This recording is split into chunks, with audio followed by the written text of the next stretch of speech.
In this video, we'll be making the Deaconess style rectangular pleated mask. To make this mask, you'll need 2 pieces of 7 by 9 inch fabric and 2 7-inch lengths of elastic. Take 2 layers of fabric and stack them together front to back. If the fabric doesn't look different enough on the back, use 2 entirely different pieces of fabric. It's important that the wearers can easily tell one side from another. Our first assembly step is pinning the elastics into place.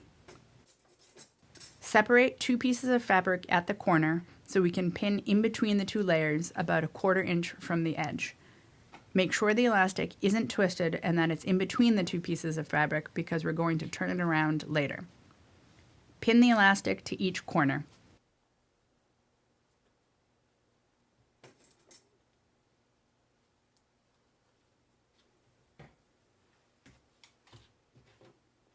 Do the same thing on the other side.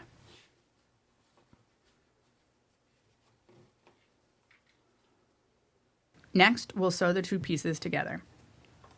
Sew around the outside. Remember that the mask is still inside out. You'll need to leave a couple of inches unstitched so you can turn it right side out before proceeding.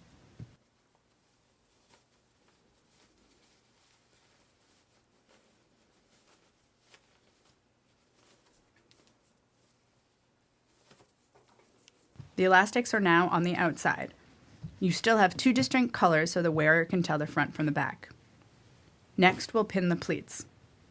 We want 3 tucks on each side to give us the best fit. I do mine about 1/4 inch folded over. Try to make them evenly spaced, but it doesn't need to be perfect.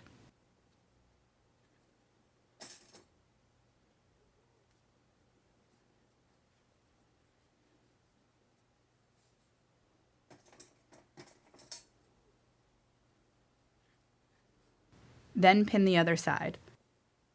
I pull the whole thing taut to make them line up. Finally, we'll top stitch the entire mask. I like to start in the place where I left the opening and then stitch over that part when I come around so that part gets double stitching.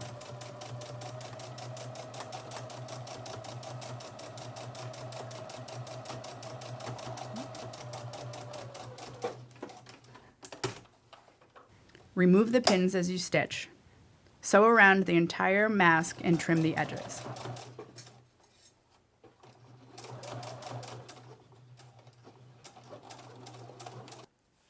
You now have a completed mask.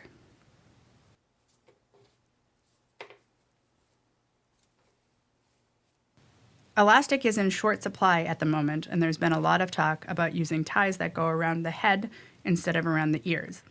You have a few options for ties. I've used both bias tape and strips of t-shirt.